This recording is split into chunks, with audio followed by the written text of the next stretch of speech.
La otra etiología, el tercer grupo, son los infartos lacunares. Entonces, ¿por qué ocurre esto? Por microateromatosis y lipohialinosis de las arteriolas perforantes cerebrales.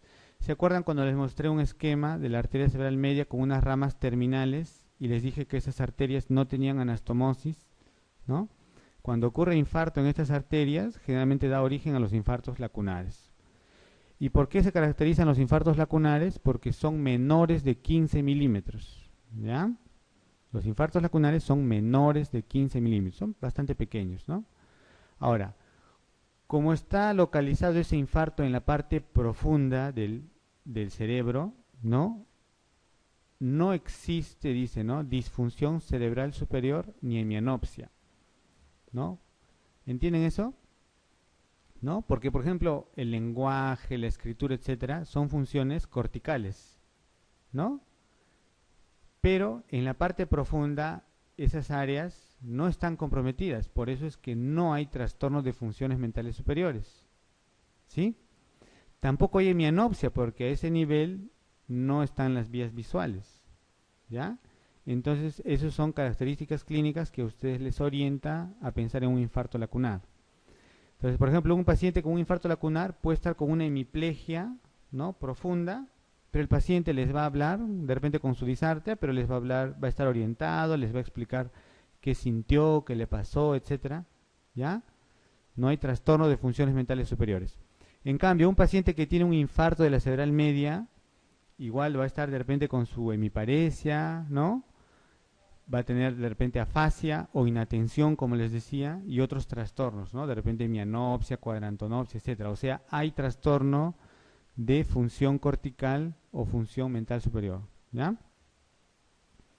¿Cuáles son los síndromes lacunares más frecuentes? Son 5, ya aquí están. Motor puro, sensitivo puro, la combinación sensitivo-motor, hemiparesia, ataxia ipsilateral en el mismo lado y disartria mano torpe. Estos son los 5 síndromes lacunares, ¿ya? Más frecuentes. El otro grupo etiológico, como les mencionaba ya, es el infarto cerebral de causa rara, ¿no? Este puede ser un infarto de pequeño tamaño, mediano o grande, que puede estar localizado a nivel cortical o subcortical, ¿ya? Ya sea en el territorio carotidio o en el territorio vértebro-basilar, y en un paciente que se ha descartado que esto sea aterotrombótico, cardioembólico o lacunar. ¿Y por qué se produce, por ejemplo, no? Por, como les mencionaba, conectivopatías, infecciones, neoplasias, síndrome mieloproliferativo, trastornos de coagulación, disección arterial, migraña, etcétera. ¿Ya? Son causas raras que pueden dar en algún momento infarto cerebral. Y el otro grupo es el de origen indeterminado, donde no podemos establecer cuál es la causa exacta, ¿no? Pero ya les comenté que puede ser por varios motivos, ¿no? Muy bien. A ver, esto es una parálisis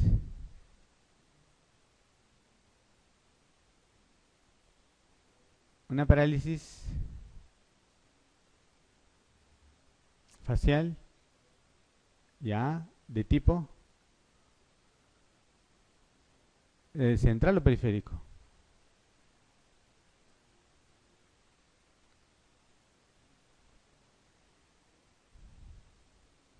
¿No? Este que estoy señalando ahí, ¿no? Central o periférico.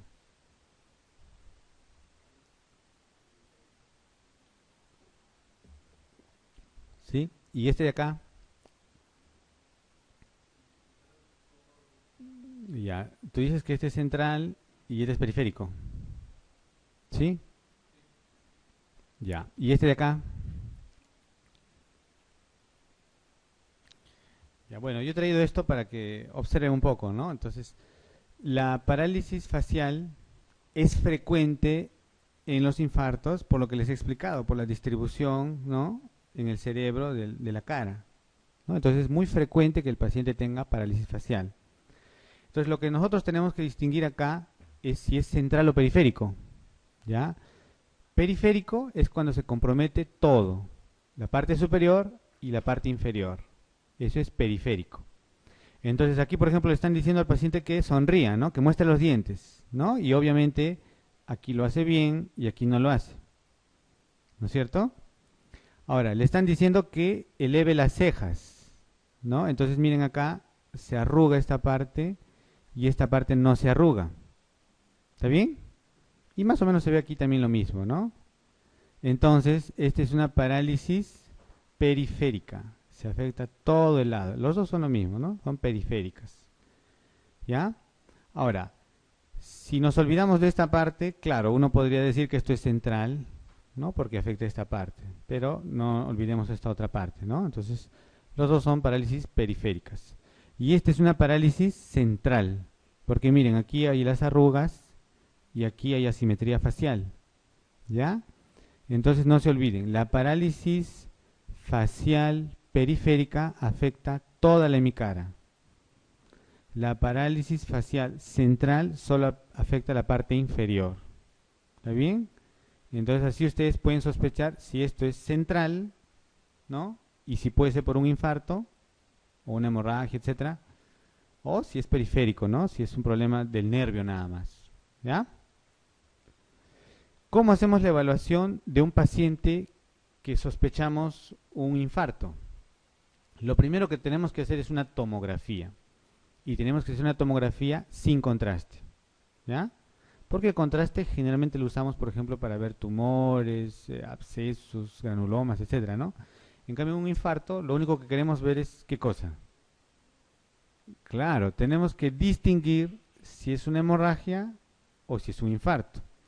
Si el paciente viene a la media hora, a la hora o 2 horas, probablemente no veamos el infarto. Pero la tomografía nos sirve para ver que no sea una hemorragia. O que no haya, digamos, alguna causa rara, ¿no? De repente un tumor, una cosa así, que no se haya tomado bien los datos, etcétera, y sea otra cosa, ¿no es cierto? Para eso sirve la tomografía y para eso es suficiente una tomografía sin contraste. ¿Está bien? Y luego tenemos que ver que este trastorno no sea por otras causas no vasculares. Como por ejemplo, puede ser de repente una crisis epiléptica, ¿no es cierto? El paciente hace una crisis epiléptica, pero esto tiene normalmente unas características, ¿no? Luego, una migraña complicada, una hipoglicemia, ¿no? De repente el paciente es diabético, se tomó, ¿no?, sus medicamentos y tiene la glucosa en 40 y tiene su hemiplegia, ¿no? Le ponemos su dextrosis y se recuperó. No es un infarto, no es un ictus, ¿no? Es simplemente una hipoglicemia. Una encefalopatía hipertensiva o puede ser un trastorno conversivo, ¿no? Bueno, eso generalmente lo dejamos para el final, ¿no? Porque no podemos decir de arranque esto es un caso conversivo, ¿no? Pero es una posibilidad, ¿no? Entonces muchas veces ustedes habrán visto en la emergencia, ¿no? Que llegan algunos pacientes que tienen alguna discusión y no pueden mover el brazo, no pueden hablar, no sé, ¿no? Y es un trastorno conversivo, ¿no? Pero eso dejamos para el final, ¿no? Siempre hay que evaluar otras causas, ¿ya? Como por ejemplo les comento un caso, ¿no? Para que de repente quede algunos conceptos fijos, ¿no? Viene un paciente, una señora de 58 años, con historia de diabetes, ¿no? A la emergencia va porque siente unos adormecimientos, una falta de fuerza en el lado izquierdo. Le toman su hemoglucotés y tenía 500. ¿Ya? ¿Qué pueden pensar ustedes? Probablemente el médico que lo vio pensó que sus síntomas eran por la hiperglicemia, ¿no? Y bueno, más o menos tenía razón, ¿no es cierto? Entonces, bueno, le trató, le evaluó, etcétera, porque eso sucedió un año atrás. Y seguramente le dijo que vaya por consulta externa, etcétera. La cosa es que la paciente no volvió. Y vuelve después de un año, ¿no? Porque ahí le dijeron que aparentemente había hecho un pequeño infarto, ¿no? Y eso es lo que cuenta ella, ¿no? Tuve un pequeño infarto hace un año y un poco se paralizó el lado izquierdo, no lo sentía bien, etcétera. Pero la paciente estaba un poco peor. Entonces se le hace un examen y en realidad lo que tenía era un tumor, era un meningioma. ¿Ya? Bueno, no sé cómo habrá sido la evaluación inicial, ¿no? Pero hay que tener cuidado, ¿no? O sea, no necesariamente uno debe de atribuir esos síntomas a la glucosa, ¿no? ¿Ya? Entonces, por eso el diagnóstico diferencial puede ser amplio, ¿ya? Entonces, ahí pensaron que era un infarto, ¿no? Pero en realidad no era un infarto, ¿no? Era un tumor. Y obviamente con el tiempo fue creciendo, ¿no? Y haciéndose más claro, ¿no? ¿Ven ustedes alguna lesión aquí?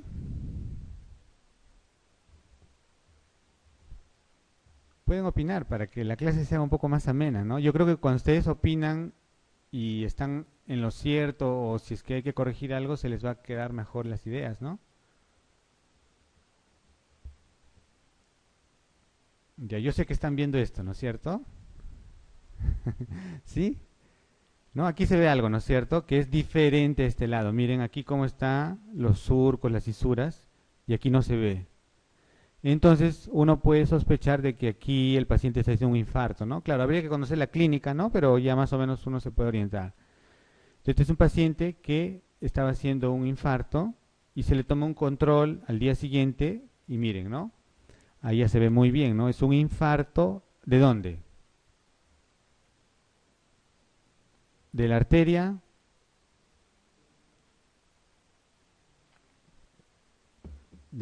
cerebral media, ¿no es cierto? Fácil. Justamente, ese es el territorio de la cerebral media. Esta parte sería de la cerebral anterior, ¿no? Y aquí la cerebral posterior probablemente, ¿ya? Entonces un infarto de la cerebral media extenso. Miren cómo este infarto está desplazando el cerebro hacia el otro lado, ¿no? Miren, aquí la línea media, ¿dónde está? ¿No? Al centro, obviamente. Y aquí la línea media, ¿dónde está? ¿No? Hay un gran desplazamiento, porque este infarto genera hipertensión endocraniana, edema cerebral, ¿no? Desplaza, comprime ventrículos, ¿no? Entonces este paciente pues tiene un mal pronóstico, ¿no? Es un infarto muy grande, ¿ya? Entonces, ¿para qué nos sirve la tomografía? La tomografía inicial nos sirve para ver que no hay una hemorragia, no se olviden, ¿ya? O para ver alguna otra causa rara, ¿no? Hay otros estudios que se pueden hacer, por ejemplo, resonancia. Esta es una resonancia con técnica de difusión, donde el infarto se ve así blanco, hiperintenso, ¿ya? Y esto es una angiotomografía para ver los vasos. Miren ustedes aquí la arteria cerebral media en este lado y aquí no se ve, o sea, hay una obstrucción, ¿no? Y aquí se ve, pues esto es lo mismo, es el correlato, ¿ya? Un infarto cerebral media también. Entonces, un algoritmo que más o menos se puede usar es si el paciente tiene un ictus, ¿no? Sí o no. Si el paciente no tiene un ictus, bueno, hay que tratar la otra causa, ¿no? Que puede ser una epilepsia, una hipoglicemia, etcétera.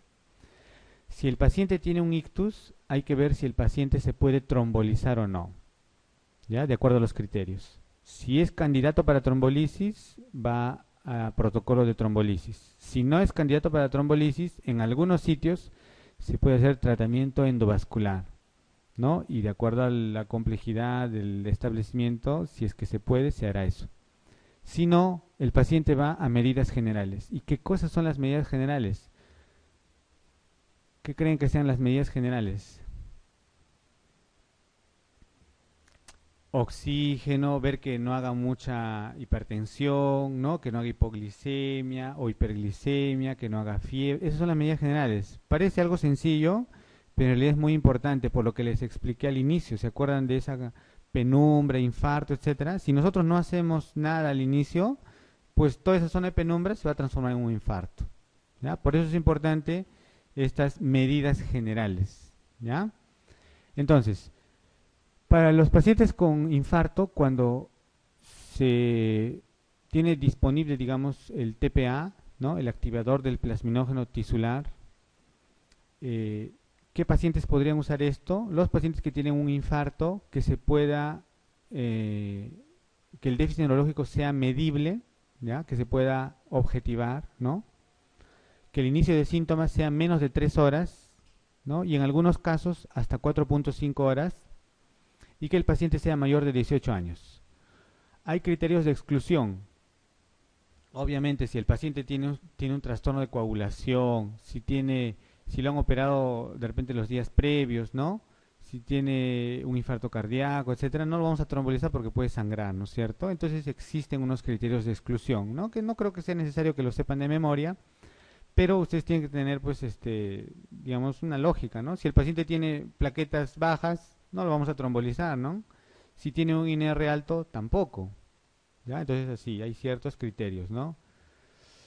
Si tiene síntomas que sugieren una hemorragia subaracnoidea, tampoco, ¿no? Ni hablar.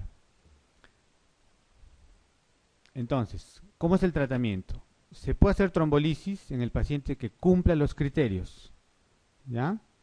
¿Qué se usa? El activador del plasminógeno tisular recombinante, o TPA. ¿Qué dosis se usa? 0.9 miligramos por kilo de peso. Dosis máxima, 90 miligramos. El 10% de esta dosis se pone en bolo, en un minuto, y el resto se pasa en una hora. ¿Ya? Eso es lo que se puede usar en las 3 primeras horas y en algunos casos hasta las 4.5 horas. Ahora, hay que tratar la hipertensión arterial, ¿no? Si el paciente no es sometido a trombolisis, el valor que más o menos se maneja es este de acá, 220 sobre 120. O sea, si es más de este nivel, debemos de tratar. Probablemente esto cambie en algún tiempo porque se están haciendo algunos estudios respecto a esto, pero digamos lo actual es esto, ¿ya? Entonces, si nosotros tenemos un paciente con un infarto cerebral, que ya pasaron 6 horas, ya no es candidato a trombolisis, ¿sí? Entonces, le tomamos la presión y tiene, digamos, ¿no? 200 sobre 100. ¿Le bajamos la presión? Teóricamente, no, según estas recomendaciones, ¿no es cierto? Salvo que el paciente esté haciendo daño de órgano blanco. O sea, si el paciente está haciendo insuficiencia cardíaca, infarto, encefalopatía, ¿no? Falla renal, etcétera, sí tenemos que bajar la presión. Pero si no, lo observamos y lo monitorizamos, ¿no? Y vamos viendo, pues. Ahora, si la presión está más de 220 sobre 120, sí le podemos bajar un poco la presión, ¿no? Un 15, un 20% del nivel, ¿ya? Ahora, si el paciente hace hiperglicemia, tenemos que tratarla porque los pacientes que hacen hiperglicemia se ha demostrado que van peor, tienen un peor pronóstico. Usaremos antiagregación plaquetaria, básicamente aspirina, oxígeno si la saturación es menor del 94 o 95%. Si el paciente hace fiebre, tenemos que tratar la fiebre. Todo esto son las medidas generales, ¿ya? Entonces, en cuanto a los agentes antiplaquetarios, lo que se usa es aspirina. ¿Qué dosis se recomienda? Se recomienda 325 miligramos al día en la fase aguda, ¿no? ¿Y cuál es la idea de dar este medicamento? Es prevenir la recurrencia, ¿ya? Para eso se usa la aspirina en las primeras 24 a 48 horas, para prevenir la recurrencia. No es para tratar el infarto, ¿ya? Y luego, ya como prevención secundaria, ¿no? Como prevención secundaria se puede usar dosis que van desde 50 hasta 325. Lo que más se usa, ustedes habrán visto, son 100 miligramos de aspirina, ¿no es cierto? ¿Qué más podemos usar para prevención secundaria? Clopidogrel, 75 miligramos al día, aspirina dipiridamol. Ahora, si el paciente es trombolizado, ¿no? Si el paciente es trombolizado, no se usa antiagregantes o antiplaquetarios en las primeras 24 horas. Ya se usa a partir del segundo día porque puede incrementar el riesgo de sangrado, ¿ya? ¿Está bien? Entonces, en la fase aguda lo que tenemos que usar es aspirina, ¿ya? Aspirina se usa en la fase aguda. ¿Qué complicaciones existen con los pacientes que hacen infarto cerebral? Por ejemplo, miren esta tomografía, ¿no? Miren aquí cómo está el ventrículo y aquí no hay ventrículo. La línea media está desviada, ¿no? No se ven surcos, ¿no? Y se ve pues una hipodensidad, ¿no? En tomografía hablamos de hipodensidades extensa, ¿no? O si este es un infarto extenso, ¿no? ¿Sí? Que está generando edema cerebral, hipertensión endocraniana, probablemente este paciente esté en coma, ¿no? Entonces, esto es una complicación que puede ocurrir cuando los infartos son grandes, ¿ya? O dependiendo, por ejemplo, si es en fosa posterior, ¿no? En fosa posterior el infarto de repente no es muy grande, pero como ahí está la parte que tiene que ver con la vigilia, el paciente también puede estar en coma, ¿no es cierto? Luego, lo otro que puede ocurrir son crisis epilépticas, ¿no? De repente el paciente debuta, ¿no? Con una crisis epiléptica y cuando se recupera de la crisis, ¿no? O cuando para la crisis tiene de repente su hemiparesia derecha, ¿no? Entonces un infarto que de repente empezó con una crisis epiléptica. O puede ocurrir que el paciente hace su infarto y a las 12 horas o 24 horas hace su crisis epiléptica, ¿no? Son complicaciones que puede ocurrir, ¿no? En estos pacientes que tienen infarto cerebral, ¿ya? Ahora, puede ser que, por ejemplo, el paciente tiene su infarto, hace un infarto cerebral y le tomamos una tomografía de control de repente a los 3 días o a los 5 días o a la semana y vemos que en esa zona del infarto ha habido una hemorragia. Eso se llama transformación hemorrágica o conversión hemorrágica, ¿no? Entonces lo que ha ocurrido acá, este es un paciente que hizo un infarto, ¿no? Bueno, no tenemos la imagen previa, pero en la imagen inicial se ve el infarto y en el control se ve esta zona, ¿no? Es una hemorragia. La hemorragia puede ser así a manera de un hematoma o puede ser como unos puntitos, una hemorragia petequial, ¿ya? Por ejemplo, la transformación hemorrágica es frecuente en los infartos cardioembólicos. ¿Por qué? Porque los infartos cardioembólicos generalmente son un poco grandes. Cuanto más grande sea el infarto, es más probable que haya una transformación hemorrágica.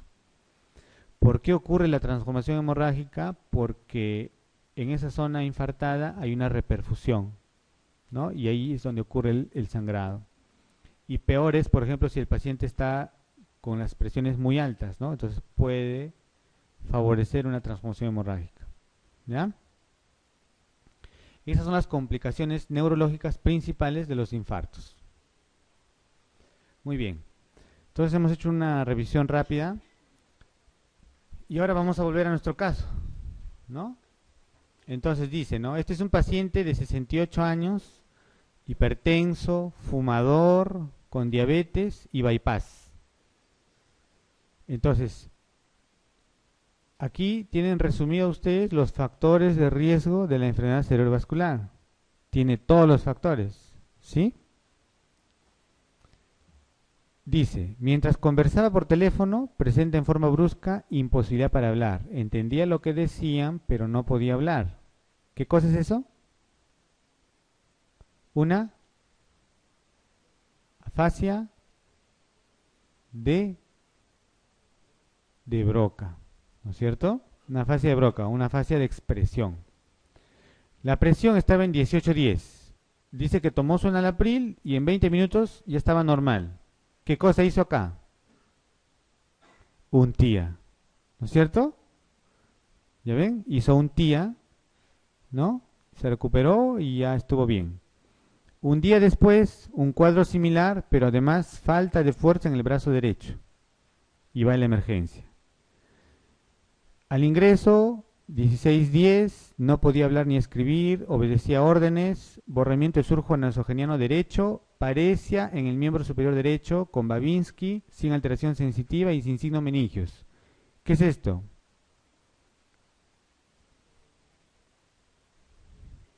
Claro, un ACV isquémico de la cerebral media. ¿De qué lado? Izquierdo, ¿no es cierto?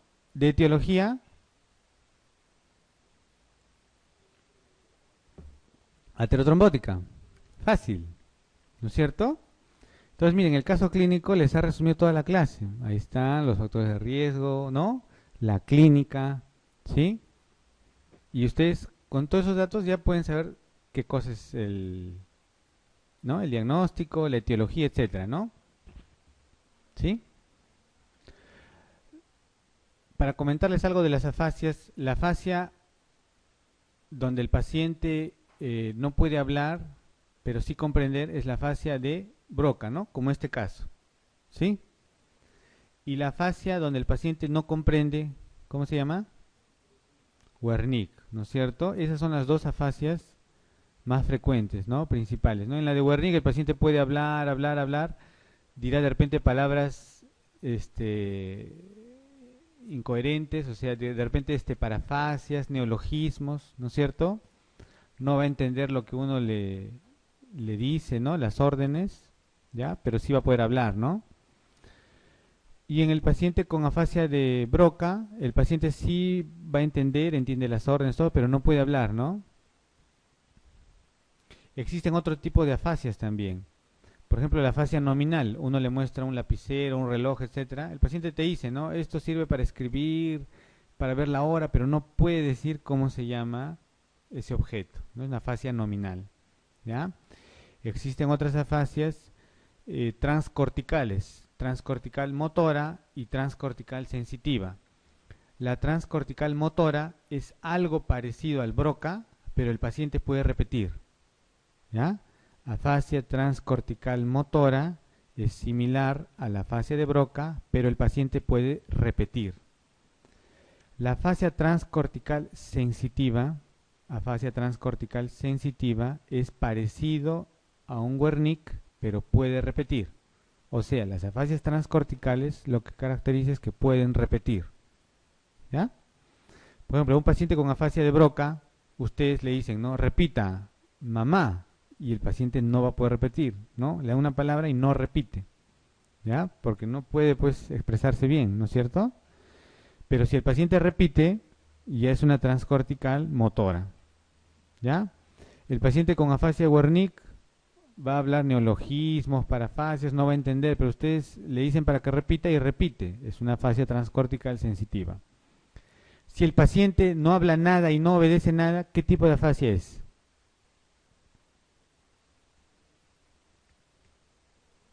¿Qué afasia? Por ejemplo, ahí donde yo trabajo tenemos una paciente de 94 años, ¿no? Que ingresa porque de pronto ya no puede hablar y tiene una hemiparesia derecha, ¿ya? Entonces en el examen efectivamente no habla, no obedece, mira hacia el lado izquierdo y tiene una hemiparesia derecha a predominio facio-braquial. ¿Qué tipo de afasia es esa? Yo le doy una orden, no me obedece. Le hablo, quiero que me diga algo, que me repita, no habla nada. ¿Qué cosa es?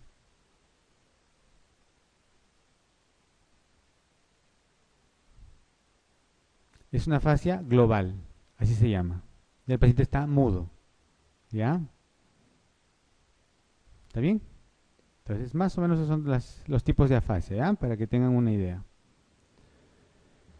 Muy bien, sigamos con este cuadro. Hemos desarrollado esta parte de las isquemias y ahora vamos a desarrollar esta parte de las hemorragias, ¿ya? Las hemorragias, como dice en este cuadro, pueden ser a nivel subaracnoideo o intracerebral, ¿ya? Entonces las hemorragias subaracnoideas, ¿no? Como ustedes recordarán, ocurre básicamente por aneurismas, ¿no es cierto? Y aquí está representado en este dibujo, miren. La hemorragia subaracnoidea, como su nombre lo dice, ocurre en el espacio subaracnoideo. ¿Y qué ocurre ahí? La ruptura de un aneurisma, ¿no? Entonces da la hemorragia subaracnoidea. Y la hemorragia intracerebral ocurre pues dentro del cerebro y puede haber o no compromiso del ventrículo, ¿ya? ¿Qué ven acá?